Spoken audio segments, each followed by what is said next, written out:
Hello everyone, इस video में हम देखेंगे स्टैंडर्ड मैथ्स का पेपर नंबर 3 देखेंगे। पेपर नंबर 1 और 2 में ऑलरेडी करवा चुका हूँ सेक्शन ए के लिए।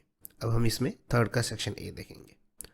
तो देखो, सबसे पहले हमारे पास जो क्वेश्चन है, ट्रू और फॉल्स क्वेश्चन है हमारे पास 1 से लेके 6 तक। 24 मार्क्स का सेक्शन रहेगा।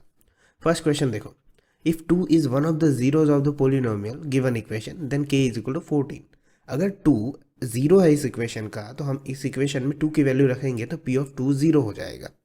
तो यहाँ पे देखो, मैं यहाँ पे इस तरह से कुछ वैल्यू रखता हूँ, 2 square minus 9 into 2 plus k x की जगह पे 2, P of 2 is equal to 0 हो गया। 2 का स्क्वायर 4, 9 2 ज़ा 18 प्लस के। तो देखो 4 माइनस 18 कितना हो जाएगा, -14, और वो इस तरफ आ जाएगा तो वो पॉजिटिव 14 हो जाएगा। ओके, तो ये स्टेटमेंट ट्रू है। सेकंड क्वेश्चन देखो, the discriminant of the given equation x square minus 3x minus 8 is equal to 0 is -23। तो डिस्क्रिमिनेंट का फॉर्मूला क्या होता है हमारे पास, बी स्क्वायर माइनस 4ac। तो b कौन है हमारे पास, -3, तो -3 का स्क्वायर 9 हो जाएगा। 4 a है हमारे पास 1, एक्स स्क्वायर का कोएफिशिएंट, c है हमारे पास -8। तो माइनस माइनस ये प्लस हो जाएगा, तो पूरी वैल्यू प्लस में आ जाएगी। आगे काउंट ही मत करो क्योंकि यहाँ पे नेगेटिव दिया हुआ है, तो हमारा इक्वेशन क्या हो गया, वैसे ही फॉल्स हो गया।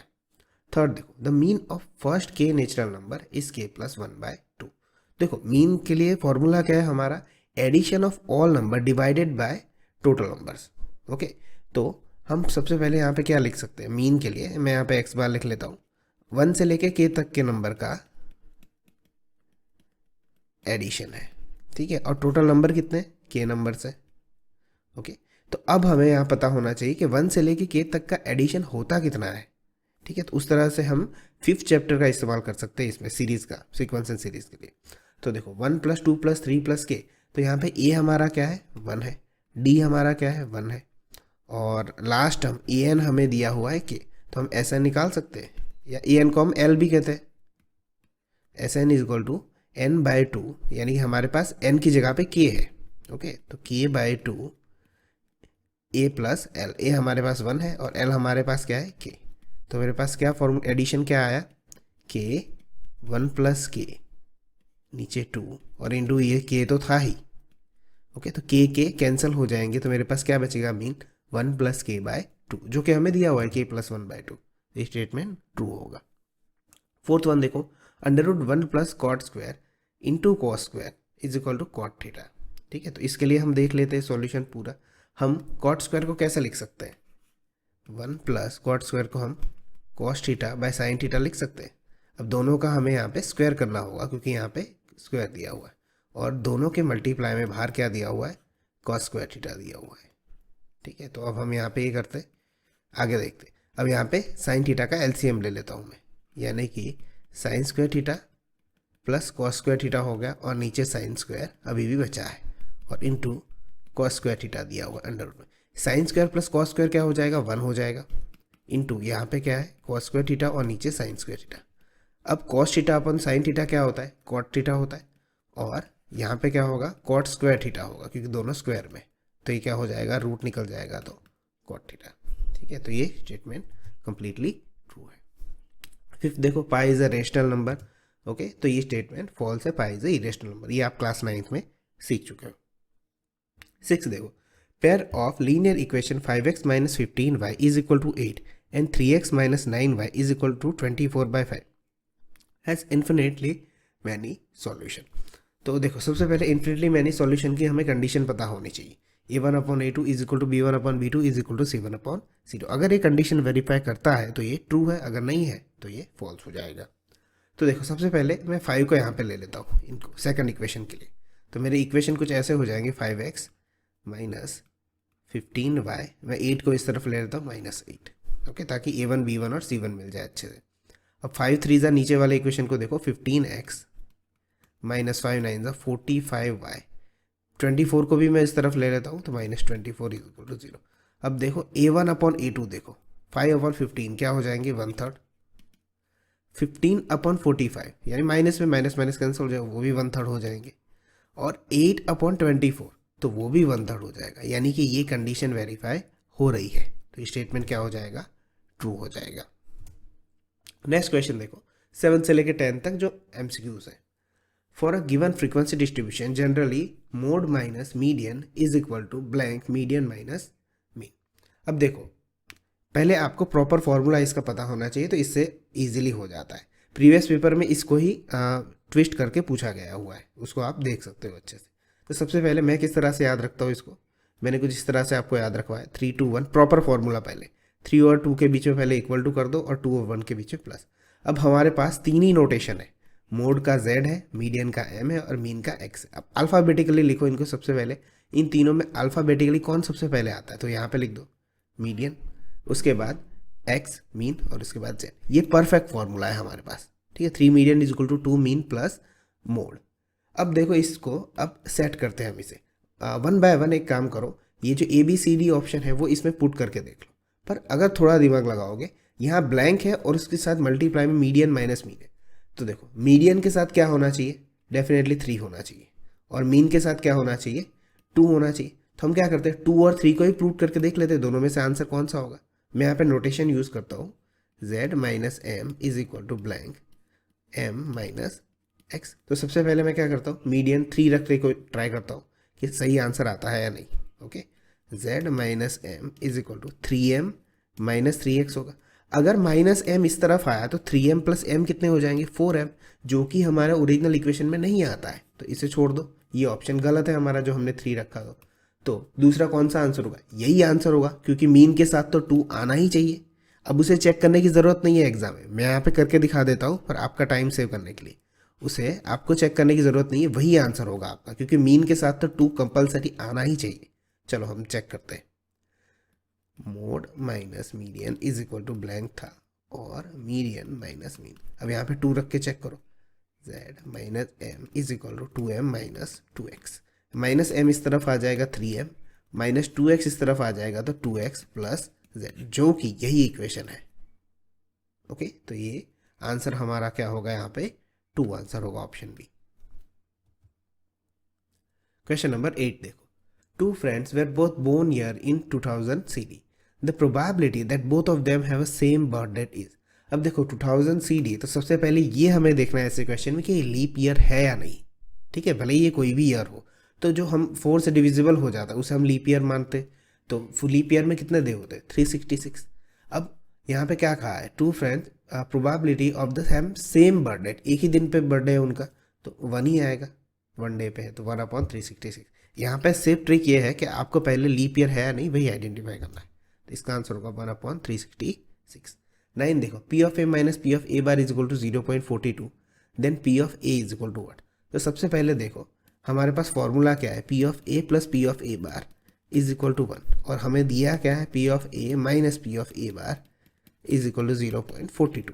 अब इसे कुछ भी मत करो, माइनस भी मत करो, ये P of A bar cancel हो रहा है, प्लस माइनस ये 0 हो रहा है, ठीक है। प्लस मैंने ऐसे ही नोटेशन यूज़ किया है 0 के साथ लिखने के लिए। P of A plus P of A कितना हो जाएगा, 2 पी ऑफ ए। ओके, 1 प्लस 0.42 1.42, तो पी ऑफ ए क्या हो जाएगा, 1.42 डिवाइडेड 2। तो अगर इसे आप डिवाइड करोगे 142 को 2 से, 2 7 ज़ा 14 और 2 1 ज़ा 71, बट यहाँ पे 2 पॉइंट कट है, इसलिए 0 पॉइंट क्या हो जाएगा, 71। तो इसका आंसर हो जाएगा ऑप्शन बी। क्वेश्चन नंबर 10 देखो, if 12x plus 23y is equal to 58, then 23x plus 12y is equal to 47, then x plus y is equal to what. अब देखो जहाँ पे x और y के कोएफिशिएंट इंटरचेंजेबल हो, दोनों इक्वेशन का ऑलवेज प्लस से ही आंसर आ जाता है। तो देखो मैं यहाँ पे लिख लेता हूँ, 12x plus 23y is equal to 58, 23x plus 12y is equal to 47। तो दोनों इक्वेशन का एडिशन करो तो ये क्या होगा, 35x, ये भी 35 ही होगा, इज इक्वल टू 8 और 7 15, 5 और 4 और 9 105। 35 कॉमन निकाल दो, कॉमन निकाल के यहाँ पे डिवाइड कर दो, तो 35 3 ज़ा हो जाएगा, तो x plus Y is equal to क्या हो जाएगा, 3। 11 देखो, if point A0 0B and 1 1 are collinear, collinear दिए हुए, तो हमें देखना है कि 1/a प्लस 1/b क्या होता है। अब देखो कोलिनियर को आप बहुत सारे तरीके से कर सकते हो, कि पहले ये 2 पॉइंट का एडिशन लो, इसको A ले लो, B ले लो और इसको C ले लो, तो आप AB plus BC is equal to AC कर सकते हो, ठीक है। और दूसरा तरीका है कोलिनियर हो तो एरिया ऑफ ट्राइंगल जो होता है वो 0 होता है। तो मैं उस वाले तरीके से करता हूँ, मैं एरिया ऑफ ट्राइंगल फाइंड करता हूँ, जो मैंने शॉर्ट ट्रिक आपको सिखाया था। उसके कोऑर्डिनेट को कुछ ऐसे लिख लो, A0 0B 1 1, और A0 को एक बार फिर से लिख दो। ठीक है, आपने वो ट्रिक वाला वीडियो नहीं देखा है तो आपको वो देख लेना चाहिए, जो मैंने प्रीवियस पेपर्स में करवाया हुआ है। तो देखो हम किस तरह से करते हैं इसमें, कि इस तरह से पहले मल्टीप्लाई करते हैं, जो इस तरफ दिखते हैं, A into B A B, 0 into 1 0, 1 into 0 0, minus अब रिवर्स इस तरह से 0 प्लस बी प्लस ए, और नीचे क्या होता है डिवाइड 2 होता है, और सामने क्या हो जाएगा इस बार 0 हो जाएगा। क्यों? क्योंकि कोलिनियर है तो एरिया ऑफ ट्राइंगल 0 हो जाएगा। तो A B minus A is equal to 2 into 0 क्या हो जाएगा 0। तो मेरे पास क्या है, A plus B is equal to A B आया, मैंने माइनस बी माइनस ए को इस तरफ भेज दिया। अब यहाँ पे क्या कहा है मुझे, 1/a 1/b चाहिए, तो मैं क्या करता हूँ, पूरे इक्वेशन को ए बी से डिवाइड कर देता हूँ। तो A B A B upon A B, तो ये कैंसिल हो जाएगा, 1 हो जाएगा, बी कैंसिल, ए कैंसिल, तो 1/a प्लस 1/b क्या आया 1 आया। तो आप इस तरह से भी फॉर्म कर सकते हो। चलो देखो आगे देखते हैं। 12 blank is not a measure of central tendency. अब सेंट्रल ऑफ टेंडेंसी से हम स्टैटिस्टिक में 3 चीज़ें पढ़ते हैं, मीन मीडियन और मोड। तो कौन सा नहीं है वो, रेंज वो मेजर ऑफ सेंट्रल टेंडेंसी नहीं है। FIBs देखते हैं 13 से लेकर 18 तक। The sum and difference of two number are 36 and 4 respectively, then smaller number among those. Okay, तो सम एंड डिफरेंस यहाँ पे 36 दिए हुए, तो सम कितना है, x plus Y is equal to 36, और उनका डिफरेंस दिया हुआ है x minus Y is equal to 4। Okay, तो इन दोनों का हम एडिशन कर देते हैं, ये 0 हो जाएगा, x प्लस एक्स 2x, ये 40, यानी कि x मुझे मिल जाएगा 20। ठीक है, पूरा सॉल्यूशन लिखने की ज़रूरत नहीं है 1 मार्क्स में, ऐसे स्टेप स्किप कर दिया करो। तो x यहाँ पे 20 है, तो y क्या हो जाएगा, यहाँ पे 36 में से 20 जाएंगे तो y कितना हो जाएगा 16 हो जाएगा। तो हमें स्मॉलेस्ट नंबर पूछा था, तो कितना है 16। Question number 14, triangle ABC's vertices A04 B40 and C44 is an blank triangle। अब देखो यहाँ पे सबसे पहले डायग्राम ड्रॉ कर लो, आप चाहो तो AB BC और AC से भी कर सकते हो, पर अगर ठीक से डायग्राम देखोगे ना तो क्वेश्चन वही सॉल्व हो जाएगा। देखो मैं यहाँ पे 2 एक्सेस ले लेता हूँ, ये y और ये x। ओके, तो मैं यहाँ पे ले लेता हूँ y, यहाँ पे कहीं पे 4 होगा तो ये कोऑर्डिनेट हो जाएगा 0 4, और यहाँ पे x कहीं पे 4 होगा तो ये कोऑर्डिनेट हो जाएगा 4 0। इन दोनों को मैं पहले ज्वाइन कर लेता हूँ। अब 4 4 का है तो 4 4 यही होगा, x का 4 और यहाँ से। ओके, तो ये क्या हो जाएगा 4 4 हो जाएगा। अब इस चीज़ को अच्छे से समझो, ये 4 और 4 यहाँ पे मिल रहा है, इसका मतलब ये राइट एंगल ही होगा, क्योंकि एग्जैक्टली ये शार्प यहाँ से 4 है और यहाँ पे 4 है, और ये डिस्टेंस जो है वो 4 है क्योंकि x यहाँ पे 4 है, और ये डिस्टेंस 4 है क्योंकि यहाँ पे 4 है। तो ये क्या है, दो साइड सेम है, ये तीसरी का पता नहीं है हमें, ठीक है उसको छोड़ दो, दो साइड सेम है यानी ये आइसोसेलेस तो है। अब आइसोसेलेस है और यहाँ पे हमें पता चलता है कि एग्जैक्टली परपेंडिकुलर है, तो आइसोसेलेस राइट ट्राइंगल हो गया हमारा आंसर डायरेक्टली। अगर मैप ठीक से देखते तो आइसोसेलेस राइट एंगल ट्राइंगल हमारा आंसर है। अगर आप चाहो तो इसको A नाम दो, इसको B नाम दो और इसको C नाम दो, फिर AB फाइन करो, AC फाइन करो, BC फाइन करो, उससे भी आप क्वेश्चन कर सकते हो, पर वो काफ़ी लेंदी हो जाएगा। अगर सिर्फ और सिर्फ आप ग्राफ समझ लेते हो तो ये क्वेश्चन ईजिली हो जाता है। ओके, क्वेश्चन नंबर 15 देखो, sine alpha is equal to 1/4, cos beta is equal to 1/4, then alpha plus beta is equal to 1। तो सबसे पहले हम ट्राइंगल देखते हैं। तो देखो अल्फा मैं यहाँ पे ले लेता हूँ और यहाँ पे मैं बीटा ले लेता हूँ। साइन अल्फा का फॉर्म, और यहाँ पे 90 होगा हमारा। ओके, तो alpha is equal to formula क्या है, sine alpha opposite upon hypotenuse, तो यहाँ पे 1 ले लेता हूँ, यहाँ पे 4। कॉस बीटा का मतलब क्या होता है, एडजेसेंट अपॉन हाइपोटेनस, तो यहाँ पे 1 है और यहाँ पे 4 है, यानी कि दोनों ही एंगल कैसे इक्वल है, अल्फा और बीटा इक्वल हो जाते हैं। तो मैं इन तीनों का एडिशन में लिख दूँ, alpha plus beta plus 90 is equal to 180। Okay, तो 90 इस तरफ चला जाएगा, 180 में से 90 जाएगा तो कितना बचेगा, 90 ही बचेगा। तो alpha plus beta is equal to क्या हो जाएगा, 90 हो जाएगा। ओके, तो ये डायरेक्ट आंसर था। क्वेश्चन नंबर 16 देखते हैं। A tangent from a point A lying in the exterior of circle with centre P। Okay, centre हमारे पास P है, तो मैं यहाँ पे P लिख देता हूँ। एक्सटीरियर पॉइंट ये है जो lying on the exterior of circle, तो वो बाहर है, यहाँ पे है। पी ए कितना है 25 है, ओके। एंड सर पी जो टच करता है जो सर्कल कौन सा पॉइंट है, बी है। पी ए 25 है, ए बी 24 है। Then diameter of circle is, हम पहले रेडियस निकाल देते, डायमीटर उसका डबल होगा। अब हमें पता है कि टेंजेंट और रेडियस जो है वो 90 एंगल बनाते हैं, तो 25 जो है वो हाइपोटेनियस हो जाएगा, जो कि अपोजिट है। तो 25 hypotenuse square is equal to base square plus perpendicular square. अब मैं पूरा सॉल्यूशन नहीं लिख रहा हूँ, आपको ओरली कैलकुलेशन करवा रहा हूँ। हाइपोटेनियस का स्क्वायर कितना हो जाएगा 625 इज इक्वल 24 का स्क्वायर कितना हो जाएगा 576 प्लस ये क्वेश्चन मार्क का स्क्वायर यानी पी बी स्क्वायर है। तो 625 में से 576 जाएंगे तो आई थिंक 49 बचेंगे, और 49 किसका स्क्वायर है 7 का स्क्वायर है, तो ये 7 हो जाएगी रेडियस। अगर रेडियस 7 हो गई तो डायमीटर कितना हो जाएगा, उसका डबल हो जाएगा, तो हमारा आंसर होगा 14 सेंटीमीटर। 17 क्वेश्चन देखो, the sum of the number and its reciprocal is 10/3। It represent in the form of quadratic equation as in the standard form. Quadratic equation का स्टैंडर्ड फॉर्म क्या होता है, a x square plus b x plus c, इस form में हमें लाना है। तो एक नंबर हम ले लेते हैं एक्स और उसका reciprocal 1x is equal to 10/3 दिया हुआ है। तो अब x इंटू एक्स क्या हो जाएगा x square plus 1 is equal to x 10 की तरफ मल्टीप्लाई भी हो जाएगा 10x/3। अब हम 3 को यहाँ पे मल्टीप्लाई कर देते हैं, 3x square plus 3 is equal to 10x। तो ये 10x इस तरफ आएगा तो हमें कुछ इक्वेशन ऐसा दिखेगा, 3x square minus 10x plus 3 is equal to 0। Question number 18 देखो, if the mean of 6 7 x 8 y 14 is 9। सबका मीन दिया हुआ है, मीन यानी कि सबका एवरेज एडिशन दिया हुआ है, वो 9 दिया हुआ है। तो 9 इज इक्वल टू, ऊपर सबका एडिशन करते हैं हम, 7x plus 8 plus y plus 14। ये टोटल नंबर कितने हैं हमारे 1 2 3 4 5 6।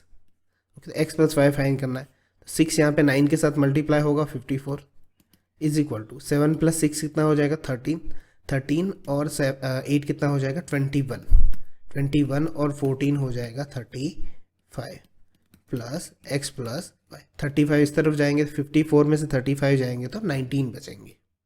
हमारा आंसर हो जाएगा x plus Y is equal to 19। 19 से लेकर 24 देखो, if the area of circle with radius r is equal to the sum of the areas of circle with radii r1 and r2, find the relation between r1 and r2। तो एक बड़ा circle है, उसकी radius r है सिर्फ, तो उसका area of circle हम लिख लेते हैं pi r square is equal to, वो किसके एडिशन के बराबर है, जिसका रेडियस r1 है और जिसका रेडियस दूसरा सर्कल है r2 है। तो पाई r1 square plus r2 square, sorry पाई r2 स्क्वायर आएगा दूसरे सर्कल का एरिया।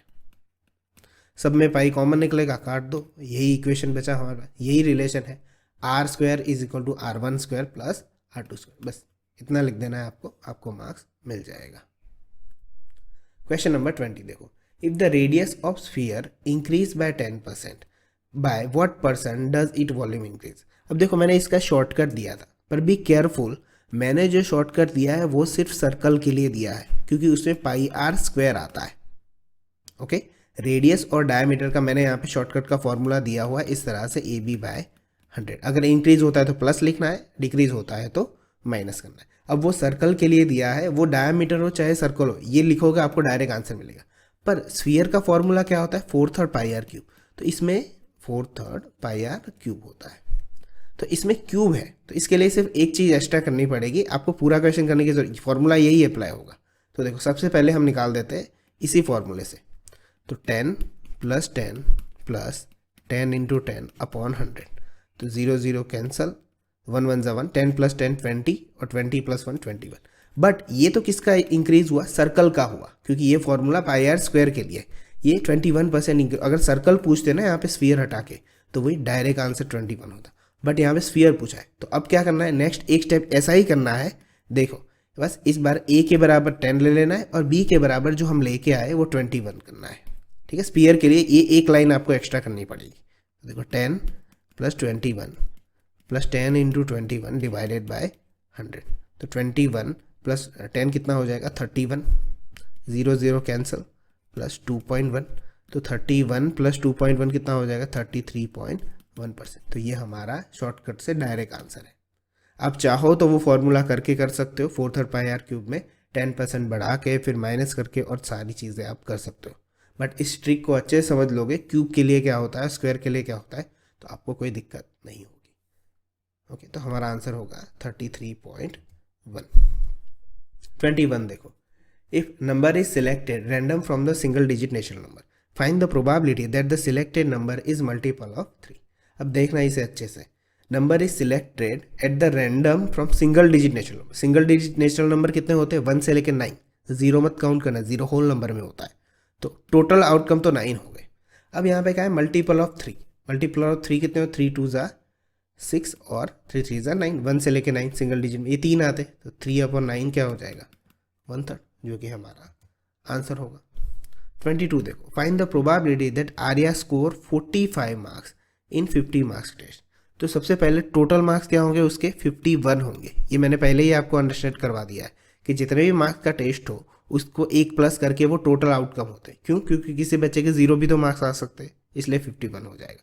और 45 मार्क्स एक ही नंबर है, तो 1/51, तो हमारा आंसर होगा 1/51। 23 देखो, state the smallest positive integer which is divisible by 28 and 63। In short हमें एलसीएम पूछा है। अब आप वो किसी भी तरीके से करो, ठीक है, प्राइम फैक्टराइजेशन से भी कर सकते हो, यहाँ पे कोई मेथड नहीं होता है, ठीक है, मैं उसी तरह से करता हूँ, 7 4 ज़ा एंड 7 9 ज़ा, ठीक है। अब यहाँ पे 4 से कर देता हूँ क्योंकि 9 तो डिविजिबल होगा नहीं, और 9 1 1। अब आप कहोगे कि ये प्राइम फैक्टराइजेशन स्मॉलेस्ट नंबर पहले नहीं होना चाहिए। अब यहाँ पे जैसे भी आंसर है, मेथड कौन देखने वाला है, डायरेक्ट आंसर है, तो अब जैसे ही फटाफट कर सकते हो वैसे कर सकते हो। तो 9 4 ज़ा 36 इंटू 7, 7 6 ज़ा 42, 7 3 ज़ा 21 और 4 क्या हो जाएगा, 252। तो हमारा आंसर हो जाएगा 252 हो जाएगा। 24 देखो, in what ratio does x axis divided in the line segment joining A5 6 B2 -8। अब देखो एक्स एक्सिस से डिवाइड हो तो उसका आंसर मैंने बताया था एग्जैक्टली, उसका फॉर्मूला -y1/y2 होता है, ठीक है। तो y1 कितना है हमारे पास, 6, ओके, माइनस रख दो, y2 कितना है, -8, माइनस माइनस कैंसिल हो जाएगा ऑलरेडी, तो 3/4 आंसर आएगा इसका। अब मैंने ये चीज़ आपको समझाई थी पहले भी, अगर फॉर्मूला पूछते तो ये आएगा, बट अगर क्वेश्चन पूछते हैं ना तो हम डायरेक्टली इसे 6/8 भी करके लिख सकते थे, यही आंसर आता 3 4। हम माइनस को नेग्लिजिबल कर देते क्योंकि रेशियो कभी नेगेटिव में नहीं होता। तो अगर नेक्स्ट क्वेश्चन कहीं भी ऐसा है ना 3 7 करके और बी आए 5 -8 करके, सिर्फ इतना ही लिखो, 7/8 इज और आंसर। आप माइनस को नेग्लिजिबल कर दो तो और भी स्पीड आ जाएगी, ठीक है। पर फॉर्मूला एग्जैक्टली ये है, ये फॉर्मूला इसलिए माइनस दिया जाता है कि आगे जाके कट हो जाए, इस तरह से क्वेश्चन बनाए जाते हैं। ओके, तो ये हो गया 24 क्वेश्चन हो गया, यहाँ पे आंसर आएगा 3:4। ओके, तो यहाँ पे पेपर 3 था। अगर कोई भी चीज़ नहीं समझ में आई हो तो आप कमेंट करके बता सकते हो। नेक्स्ट वीडियो आएगा हमारा पेपर नंबर 4 का और उसके बाद 5 का। मिलते हैं जल्दी नेक्स्ट वीडियो में। सी यू सून।